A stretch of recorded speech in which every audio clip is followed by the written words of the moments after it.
Very good. Thank you, Mr. Chipman. It's not lost on me that as we're having, very good. Thank you, Mr. Chipman. It's not lost on me that as we're having this discussion with you or several members are about guns, that there is another mass shooting with fatalities near San Jose.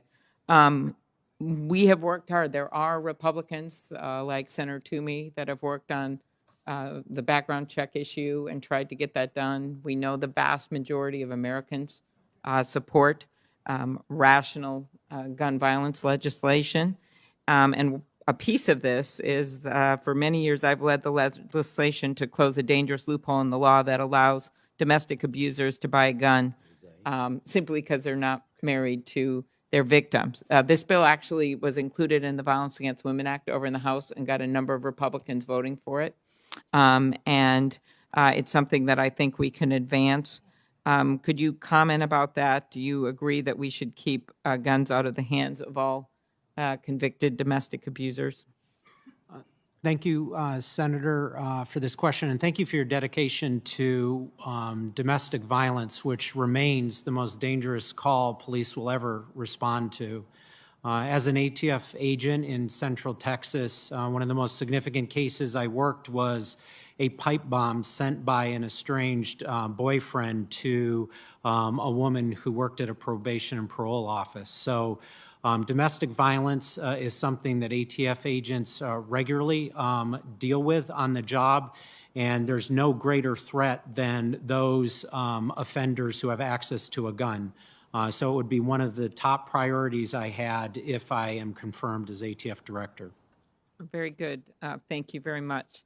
Ms. Milgram, I enjoyed our discussion, and we talked about opioids, something that I've been working on for quite a while with a number of Republicans on this committee as well as Democrats.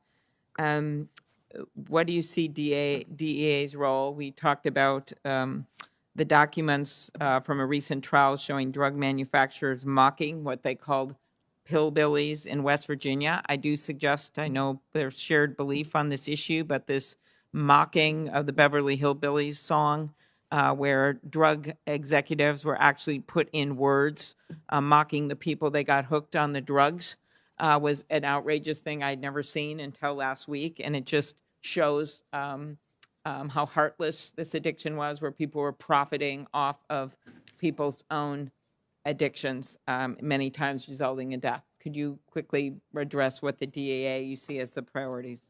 Senator, I share your concern on this issue. America is in the midst of an opioid crisis, and fentanyl, which has now come to our cities and streets, is really fueling this addiction opioid crisis today.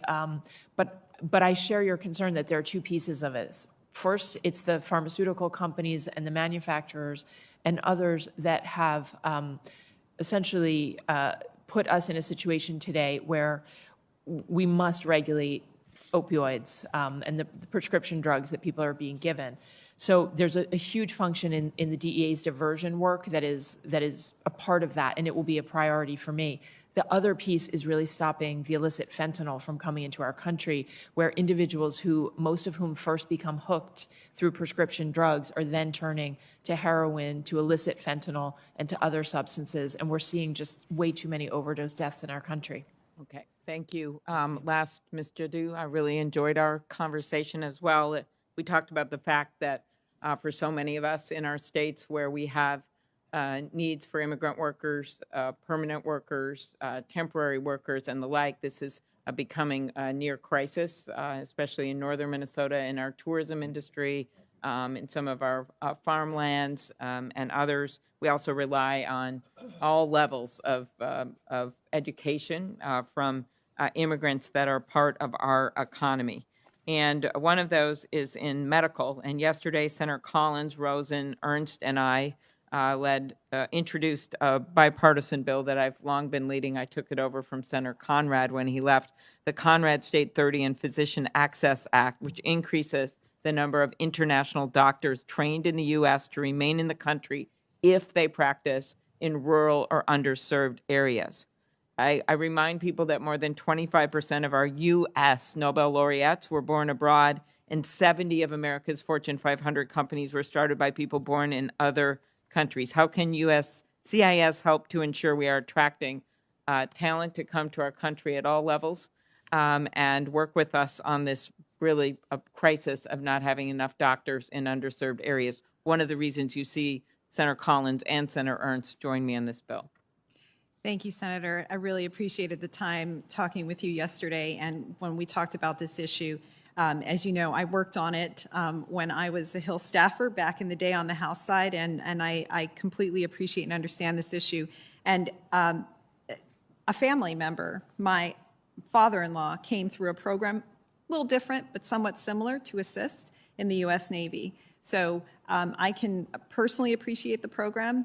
Professionally from USCIS, what we can do is to ensure that the processing of the applications surrounding that is not something that is slowing down the process, that we are doing it efficiently and in an accessible manner, and of course to ensure the integrity and security of the system. Excellent. Thank you all for your pointed and brief answer so I could get all my questions in. I appreciate it. And the patience of your chairman. Patience of our chairman. Yes. Senator Hawley.